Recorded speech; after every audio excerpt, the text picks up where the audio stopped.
seorang pejuang ini, seorang mujahid ini baca itu sambil dia lari bawa peledak. Peledaknya aneh, kayak granat cuman gede, bentuknya kayak torpedo gitu. Dia bawa lari, dia keluar dari terowongan bawah tanah, terus mengarah ke tank baja, berani banget. Jadi ada tank baja nih, beberapa tank baja, dia lewat sampingnya menyelinap sambil baca itu. Ja'alna min bain aydihim sadda wa min khalfihim sadda fa usyinu fahum la yubsirun. Dengan harapan semoga mereka nggak ngelihat. Nah, itu emang kebiasaan para mujahidin. Nah, baru ntar yang terakhir tuh, waliyutabbiru ma'alau tatbira. Kemudian fase ketiga adalah membinasakan mereka sehancur-hancurnya. Kapan itu terjadi? Allah alam. Ya mesti sekarang kita sedang melihat, kita sedang menjadi saksi sejarah. 1 dari 3 langkah kehancuran Israel itu sedang berjalan. Kita saksi sejarah dan kita jangan cuma jadi saksi, tapi kita harus semangat menjadi bagian dalam penulis sejarah ini. Kita ikut dalam proses pertama ini, liyasujuhakum.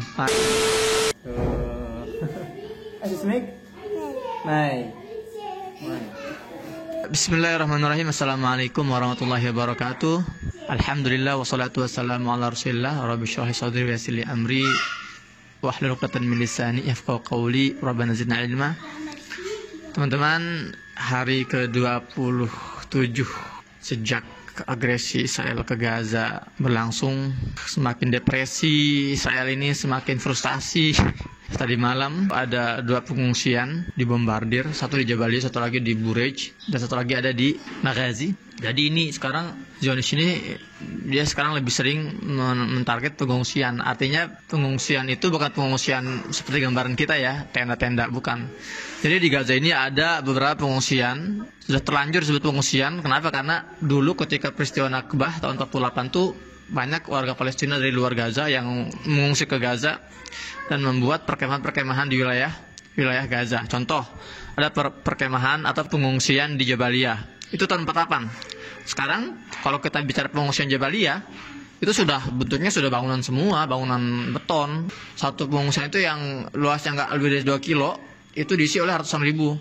Jadi padat penduduk banget, gitu ya. Jadi pengungsian, kalau dikatakan pengungsian, itu jangan antum gambarkan itu tenda-tenda, tapi sudah bangunan-bangunan tinggi. Satu tower itu bisa 20 apartemen gitu kan. Bayangkan tuh, beberapa tower dibombardir. Juga pengungsian di Burej, juga pengungsian di Maghazi. Jadi intinya memang siasat Israel ini semakin menggila. Jadi mereka mentarget wilayah-wilayah pengungsian para penduduk. Kenapa mereka menggila? Karena kerugian mereka di pertempuran darat ini sangat besar sekali. Sangat besar sekali. Sejauh ini Israel sudah mengklaim ya, sudah mengakui bahwa 20 tentaranya tewas dalam pertempuran darat. Itu kata siapa? Itu versi Netanyahu. Tapi tadi malam Abu Ubaidah, juru bicara Al-Qassam, rilis juga beberapa hal. Ya, dia sebutkan bahwa hari ini para pejuang kami berhasil menghancurkan 6 tank baja. 6 tank di wilayah barat laut dalam pertempuran jarak 0. Artinya jarak 0 itu pertempuran langsung ya, bentrokan atau baku tembak langsung. Jadi ada 6 tank baja hancur dan 2 aliyat al-askariyah atau aliyat al-junud. Itu kalau di Indonesia kan itu artinya 2 kendaraan militer. Dan kendaraan militer di Israel itu namanya Panther. Panther ini yang digadang-gadang, ya dipuja-puja oleh dunia, adalah kendaraan militer yang paling aman gitu kan, karena mereka punya sensor untuk mengetahui kalau ada ancaman di radius berapa ratus meter gitu ya. Dia punya sensornya. Kemudian juga kapasitasnya yang mampu memuat 14 tentara dan juga fasilitasnya yang serba modern, canggih. Lapisan bajanya juga benar-benar kuat. Intinya benar-benar dipuja-puja lah. Tapi ternyata kita lihat banyak video-video beredar dan nggak mungkin saya tayangin di sini. Sekali lagi kalau kalian mau nonton videonya, kalian bisa cek di Instagram Al Jazeera Mubashir, atau juga sering di-upload di Gaza Media Net, atau di-upload juga oleh Spirit of Aqsa. Banyak lah yang sering upload video-video rilis para pejuang yang banyak menghancurkan tank-tank baja dan panter-panter milik tentara Israel. Jadi banyak sekali. Nah makanya disitulah fairnya, disitulah kejujuran Abu Ubaidah ketika suatu hari itu dia membuat semacam evaluasi ya, data Kemudian disampaikan dalam rilis yang disiarkan oleh Al Jazeera, menghancurkan tank berapa, kemudian Panther berapa, kemudian menggunakan apa, menggunakan Hound. Yang paling sering digunakan itu adalah roket namanya Hound, kayak mortir gitu, dan juga mortir dari jenis namanya Yasin 105, itu juga sering digunakan dalam menghancurkan Panther dan tank-tank baja itu. Bahkan kemarin ada video yang dirilis, satu orang pejuang itu keluar sambil membaca berulang-ulang surat ayat dalam surat Yasin ayat 9. Allah berfirman, "Faja'alna min baini aydihim sadda wa min khalfihim sadda faghshaynahum fahum la yubsirun." Itu diulang para pejuang. Artinya apa? Faja'alna min baini aydihim sadda. Kami menutup pandangan depan mereka, artinya musuh Allah. Wa min khalfihim sadda, juga di belakang itu juga dibuat tembok, ya, depan tembok, belakang tembok, artinya maju mundur tuh kena, itu artinya. Faja'alna min bainihim sadda wa min khalfihim sadda fa'aghshaynahum fahum la yubsirun. Dan kami butakan mereka sehingga mereka tidak bisa melihat. Ayat itu dibaca kalian lihat deh dalam rilis resmi Al-Qassam disebutin tuh, terdengar jelas seorang pejuang ini, seorang mujahid ini baca itu sambil dia lari bawa peledaknya aneh, kayak granat cuman gede, bentuknya kayak torpedo gitu. Dia bawa lari dia keluar dari terowong bawah tanah, terus mengarah ke tank baja, berani banget. Jadi ada tank baja nih, beberapa tank baja, dia lewat sampingnya menyelinap sambil baca itu. Ja'alna min bain aydihim sadda wa min khalfihim sadda fa'aghshaynahum fahum la yubsirun.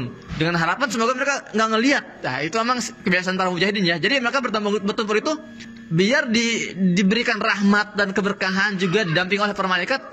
Yang keluar tuh ayat-ayat Al-Quran gitu kan.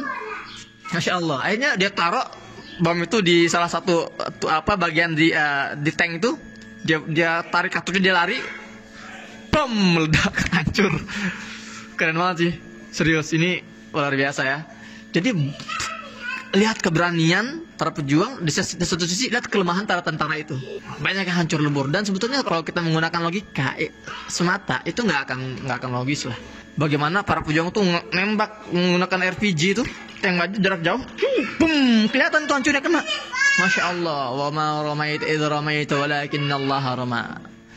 Maka tidaklah ketika engkau menembak, sesungguhnya bukan kamu yang menembak tapi Allah yang menembak.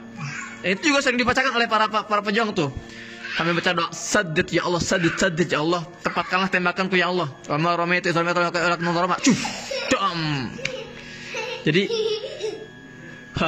di antara poin yang disampaikan oleh Abu Ubaidah tadi malam, dia bilang apa? Pemerintah Netanyahu telah berbohong seperti yang sudah kalian buktikan sendiri. Berbohong tentang nasib para tawanan, berbohong tentang jumlah tentara yang tewas. Jumlah tentara yang tewas dalam pertempuran darat beberapa hari ini, kata Abu Ubaidah, itu akbar bikasir, ya bahasanya ya, akbar bikasir. Akbar itu artinya lebih besar, lebih banyak, bikasir yang benar-benar banyak. Artinya kalau Israel itu menyebut 20 tentara mereka yang tewas, ya, kalau dikatakan akbar bikasir ya mungkin bisa sampai 100 lebih, ratusan lah yang tewas itu. Kalau dalam perhitungan para pejuangnya gimana enggak gitu kan. Sudah 20 lebih, sudah 130 lebih tank-tank baja dan kendaraan militer Israel itu yang hancur lebur di tangan para pejuang. Itu kita baru bicara pertempuran darat di wilayah selatan ya, artinya di wilayah Gaza. Gimana dengan yang di wilayah utara tuh yang lagi dibantai juga oleh pasukan Hizbullah itu. Itu banyak. Dan untuk pertama kali ya, hari Jumat ini untuk pertama kali Hizbullah menggunakan drone-nya untuk menghantam ya, menghantam pasukan darat Zionis Israel. Jadi Israel ini benar-benar sekarang sedang kacau balau, sedang lemah-lemahnya gitu loh. Memang dari awal ya slogan atau yel-yelnya para pejuang di Gaza itu dalam menyemangati sesamanya itu mereka mengatakan bahwa inna junuda Israel auhan min baitil ankabut. Bahwa tentara Israel itu lebih lemah dibandingkan rumah laba-laba. Bayangkan rumah laba-laba segitu lemahnya kan? Itulah Israel, lemah sekali sebetulnya. Dan itu yang sedang terjadi hari ini. Dibongkar semua kebohongannya, dibongkar semua imajinasi dan khayalan tingkat tinggi mereka gitu kan. Luar biasa. Nah teman-teman, ada yang menarik. Apa sih yang mau dicapai oleh Israel? Mereka sudah kalah dan semua pengamat militer, bahkan media-media Ibrani Israel itu sudah mengakui kekalahan Israel dari Gaza. Nah sekarang apa yang sedang mereka perjuangkan? Mereka sedang mencari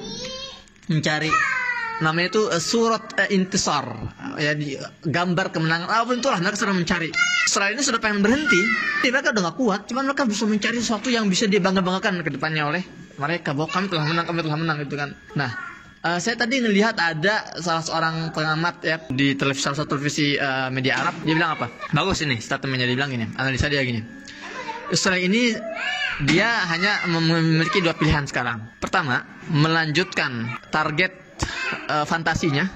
Apa target fantasinya? Maksudnya itu ingin menghabisi Hamas. Itu sebuah fantasi ya, karena jangankan dia ya, senator Amerika namanya tuh Chris Murphy berstatement tadi malam. Apa dia bilang? Israel ini harusnya meninjau ulang targetnya atau metodologinya dalam melakukan penyerangan ke Gaza. Dan dia bilang kayaknya mustahil deh, gak mungkin deh Israel ini bisa mencapai targetnya ya, kalau targetnya itu adalah menghancurkan Hamas sampai akar-akarnya. Nggak bisa ya. Hamas itu memiliki sayap militer Al-Qassam yang punya puluhan ribu tentara yang benar-benar siap untuk memperjuangkan Gaza sampai titik darah penghabisan.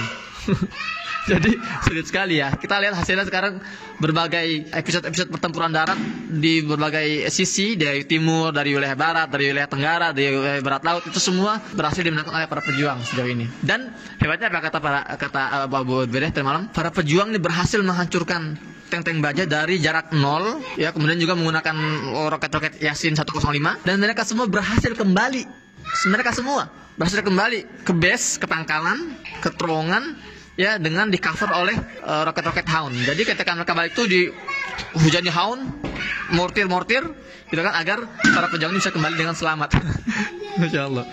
Jadi sekarang psikologi tentara Israel itu benar lagi drop banget. Gimana enggak, mereka sekarang lagi dibantu oleh marinir Amerika yang katanya tentara paling kuat. Itu kau juga. Mereka pada babak belur, mati-matian, terbunuh, banyak tewas. Pampers mereka tidak bisa melindungi mereka ternyata. Jadi mereka sedang mental down banget. Udah, kita nggak kuat, kita nggak mungkin bisa gitu. Di sisi lain Netanyahu ini masih bersikeras, masuk, kita harus menangkan. Makanya kata pengamat ini, dia bilang ada dua. Pertama, Netanyahu melanjutkan serangannya ke Gaza ya, mengejar impian fantasinya, tapi konsekuensinya akan lebih banyak tentara-tentara mereka yang terbunuh oleh para pejuang Gaza ya, dan juga akan lebih banyak roket-roket para pejuang Gaza yang menghujani wilayah Tel Aviv dan sekitarnya. Itu pilihan pertama. Artinya enggak, sekalipun mereka mengorbankan ratusan ribuan tentara mereka nggak akan bisa menghabisi Gaza. Itu yang pertama. Yang kedua, berhenti sekarang dan menerima semua konsekuensinya.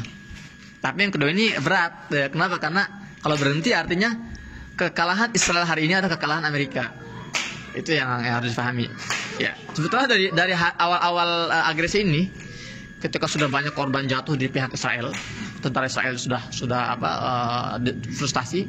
Sebetulnya pihak Israel sendiri sudah banyak ya pihak-pihak mereka itu yang setuju untuk diadakannya ceasefire, gencatan senjata, gitu kan. Cuman Amerika ini menolak. Karena Amerika tahu keterlibatan Amerika dalam perang ini sudah terlalu besar, dan kalau mereka kalah, kalau Israel kalah, Amerika juga akan ya menanggung malunya. Dan itu yang terjadi sekarang. Mereka sudah tidak bisa mengelak bahwa mereka sudah kalah gitu ya.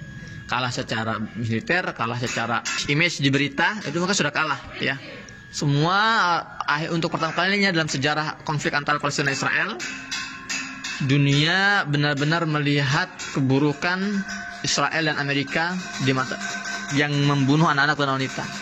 Bayangkan teman-teman, ini udah hari ke-28, jumlah korban itu sudah mencapai 9.000 lebih korban jiwa ya yang meninggal. 3.700 itu anak-anak, 2.000 lebih itu wanita. Korban luka sudah capai 32.000. Jadi kita lihat, dan 90% itu madani atau sipil. Dan mereka bersikeras bahwa kami mentarget para pejuang. Dunia sudah tidak bisa dibohongi lagi. Sekarang alam dunia sudah sangat terbuka, media sosial sudah sangat terbuka, nggak bisa lagi mereka membuat hoax ya,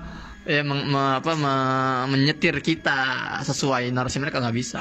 Sekarang sudah banyak. Bahkan Angelina Jolie, bayangin, Angelina Jolie ini artis Amerika yang selama ini keberpihakannya sama Israel itu besar banget, dia menulis menyerang Israel dalam satu statementnya, gitu kan. Banyak para media-media Barat, kemudian juga para influencer Barat itu banyak sekali yang sudah akhirnya beralih ya, yang tadinya mereka ini sinis terhadap Palestina, sekarang mereka berdiri bersama Palestina.